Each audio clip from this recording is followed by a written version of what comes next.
This is the 415ers podcast 3 times a week. This week, Tuesday, Wednesday, and Friday. Usually Mondays, Wednesday, and Friday on the Odyssey Sports Podcast Network. Evan Giddings and Marc Grandy with you as always. Well, I can tell you which offense was not one-dimensional last night. It was the San Francisco 49ers with a gun-slinging Jimmy Garoppolo in the saddle. Now, okay, look, the numbers weren't anything to write home about. 16 to 27, 240 yards thereabouts, one touchdown, and most importantly, 0 turnovers from Jimmy Garoppolo. But he did spread the ball around. I mean, I don't know, honestly, how we've gotten this far in the podcast and have not mentioned Deebo Samuel's Oh Tecmo Bowl my type goodness. 57-yard touchdown play. But Deebo Samuel had 16 for $115, 7 targets. Ayuk had 4 targets. Kittle had 4 targets. Juwan Jennings had 4 targets. And in going back to our original, theory that this has to be the recipe for success for the 49ers, look, about 25 pass attempts a game for Jimmy Garoppolo. Keep things short. Keep things intermediate. Keep things yak. Like, in the passing game, the 49ers, to me, demonstrated – I do think they have another level. I do think they can get better.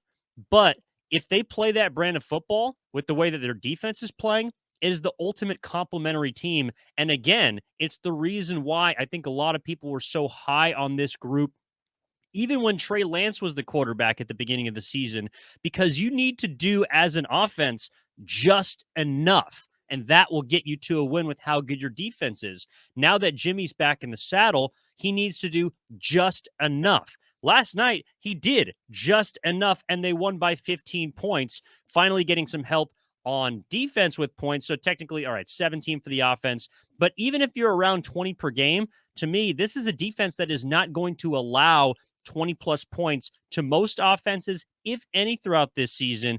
And if you're going to be telling me that Jimmy Garoppolo is going to be capable of, a touchdown or two, maybe not an interception, and you're running the ball relatively effectively. I know last night it was about 22 carries, 88 yards as a whole, but they did enough to keep pressure off of him and keep the pass rush off of Jimmy Garoppolo. I like the 49ers' chances in virtually any single game if this is the way that they can play moving forward. Yeah, I'm with you. I think the key is something you mentioned briefly there as well. It's the yards after catch that this Niners offense is able to get, and a lot of that is thanks to just Deebo Samuel's unique ability as a pass catcher and as a runner, a carrier of the football. I mean, you look at Garoppolo's 239 passing yards. 193 of them, that's 81%. 81% of Jimmy Garoppolo's passing yards were from yards after the catch. And you can thank Deebo Samuel for that almost by himself. He had 2 really long catch and runs. One of them went for that 57-yard touchdown that I think left everyone's jaw on the floor across the entire Bay Area, including ours. We're watching, at the 95.7 The Game studios. That was just an absolutely incredible catch and run from Deebo Samuel. One where when Garoppolo throws it, you might be thinking, oh God, that might be intercepted, but he put it nice and high away from the defender. He saw the defender crashing on Deebo's route and threw it up high where the defender couldn't get it, only where Deebo could get it. But I didn't think in his wildest dreams he thought that one would go for a 57-yard touchdown, and he has Deebo Samuel to thank for that, and Deebo Samuel to thank for that alone.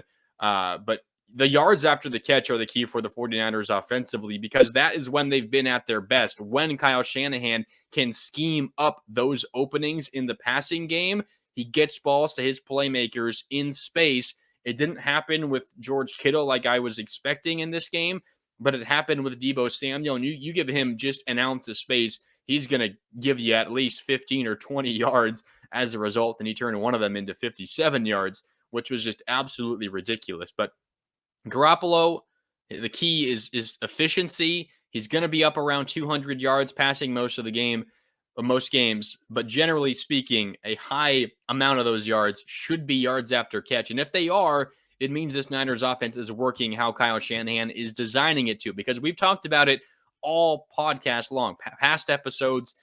This 49er offense and Kyle Shanahan, they just simply do not trust. They don't have the ability to throw the ball deep down the field and get those air yards, as they're called. But they do have the ability to scheme openings up over the middle, 10, 15 yards down the field, and then run with the ball after that. And last night, 81% of those passing yards coming after the catch. I think that is, an ultimate symptom that this Niners offense is humming and running well. That, of course, along with the run game. And we saw, I think, some more flashes of that on Monday night as well. Well, statistically, there wasn't a lot of George Kittle, but there could have been. Could have had a touchdown. Yeah. And in fact, that one throw by Jimmy Garoppolo, I know everyone is making the fact that, okay, Ayuk was open in the flat. To me, that's a more risky throw, especially with Jalen Ramsey over there, a guy that can turn an interception into points.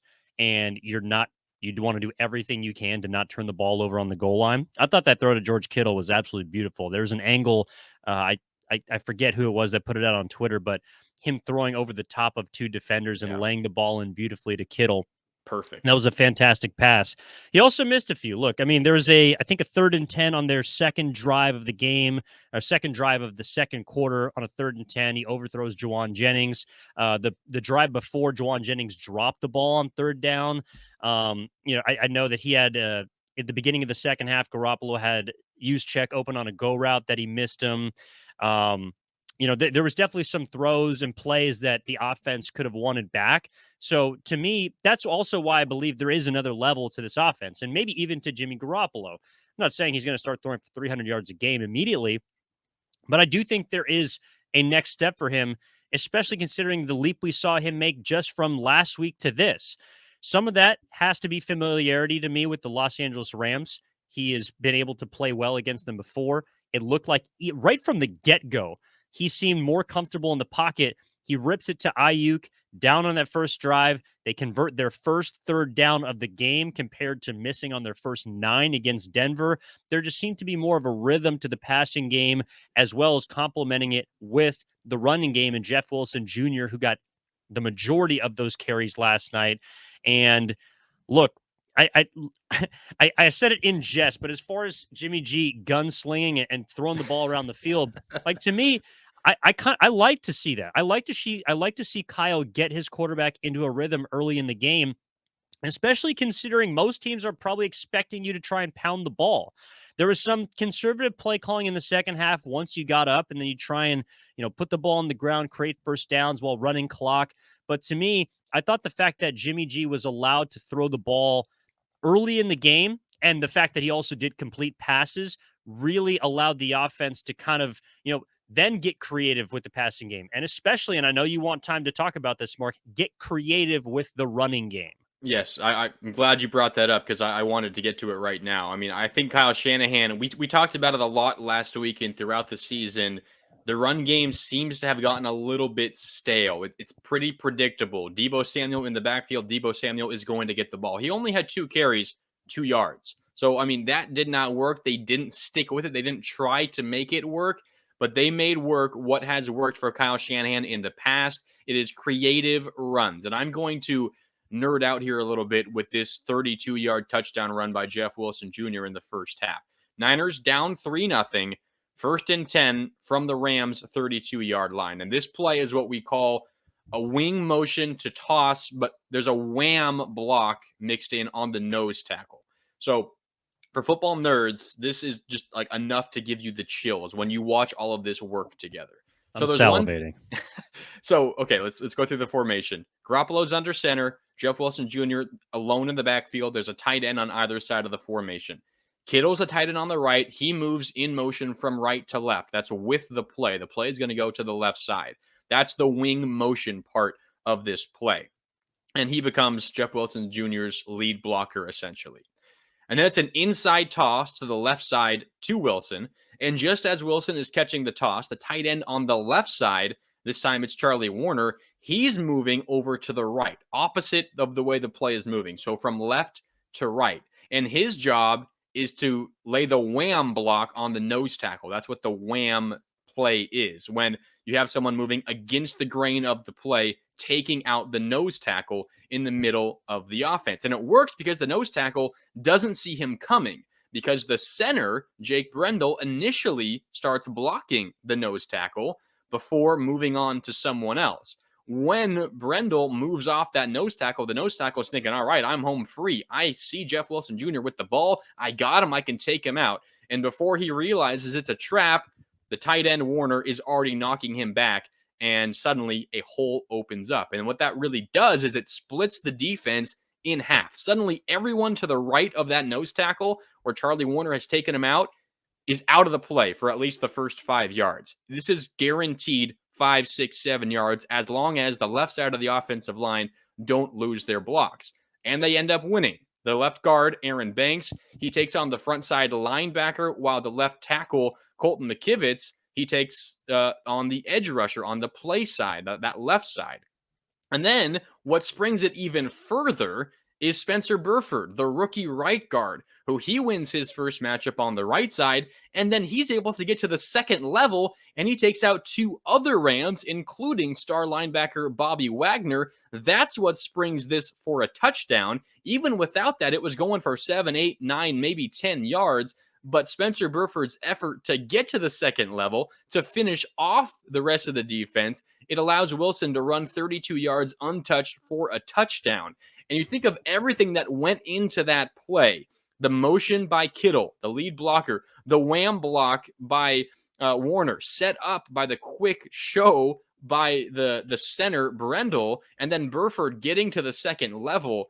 All of that has to work. All of it has to be timed to perfection. And then Jeff Wilson Jr. has to see it, read it, react, and actually run through it. And all of it happened at once. It is a play you don't see often. You see the wham concept often in the run game at the NFL level, but you don't necessarily see it with wing motion, with a toss to the left side. And it was just Kyle Shanahan digging deep into his bag of tricks and pulling off one of the more incredible run plays we've seen from him this year. 32 yards untouched by Jeff Wilson Jr. Everyone executed perfectly, and the result is 6 points. A phenomenal breakdown. I encourage all of you to go watch that play. I really, the thing that caught my eye when you sent me the video was Burford just clearing the way. I know a lot of different things have to go right before that, but the ability of the young Burford to get to the second level immediately and just steamroll multiple guys, clearing the way, essentially the last line for Jeff Wilson Jr. to walk in untouched was just phenomenal. Also, something you mentioned too a little bit before that I thought was interesting, at least caught my eye as we prepare to wrap up this podcast. The fact that Kyle Shanahan, as a play caller, specifically in the running game, and maybe this was the plan all along, but I thought he also showed us a willingness to adjust. He's a big process guy, but the fact that twice in the first quarter, he gave the ball to Deebo Samuel, who we talked about last week and a couple weeks before, how there had been sort of, defenses had been able to read and be honed in on Deebo. The runs for him had been more predictable. Well, early on in the game, they were predictable. I think he had a run for 1 yard and a run for -1 or 0 yards. He ended up with a couple of carries in that game for a total of 2 yards. So one yard per run. Kyle Shanahan didn't go to him the rest of the game. Yep. He did not use him as a running back the rest of the game. He found different ways to get Deebo Samuel his best weapon, arguably the best and most creative weapon in football, the ball. So to me, there was also, I think, some growth that I saw in the running game from Shanahan, recognizing what was working, what wasn't early. And to your point, maybe recognizing, okay, if we set up these different plays with the run, then we'll have a chance to break out big with something like a 32-yard dash a la Jeff Wilson Jr. Yep. I agree, and I know we got to get out here, but I do have one more quick note. I saw Matt Mayoko, he tweeted Monday night. He saw Trent Williams after the game. He was in an orthopedic walking boot for the high ankle sprain he sustained against Denver on Sunday night. In spite of that, he looked to be getting around pretty well, says Mayoko, and apparently Trent Williams told him, quote, "I'll be back in no time." So make of that what you will. I know Kyle Shanahan has said we're not really sure when he's going to be back. Surgery is not needed, but we're not really sure about whether he'll go on IR. If you're trusting Trent Williams, it seems like he's not worried about long term when he'll be back. So that's obviously good news. But this run game and the offensive line, I thought, did a very, very good job last night, especially considering they're going up against one of the best defensive players this game has ever seen in Aaron Donald. They held up very, very well. Colton McKivitz went down with an injury in the game. Jalen Moore stepped in, and he filled in pretty nicely as well. So we certainly hope McKivitz isn't out for too long. But Niners offensive line still played pretty well despite some tough circumstances. Well, they'll hit the road for their, I believe, only East Coast swing as far as back-to-back weeks of the season, right? They get This is the Carolina last on the road. time. I think this is the last time they'll be out of the Pacific time zone. Believe it or Yeah, not. so they head to Carolina this weekend and then Atlanta on the road next weekend. So two very winnable games upcoming for the 49ers. That's another part, too, that we'll get into on Wednesday. The fact that now at 2-2, not that you're certainly playing with house money, but you're on track of where you need to be. And that's, I think, where I want to pick up next time on the 415ers podcast. We appreciate all of you tuning in 3 times a week, this week on Tuesday, Wednesday, and Friday. Normally Mondays, Wednesday, and Friday on the Odyssey Sports Podcast Network. Download, rate, and subscribe. Give us 5 stars wherever you get your podcasts. My name is Evan Giddings. That is Marc Grandy. Marc, thank you, sir. And to our audience, we appreciate you. We'll talk to you next time.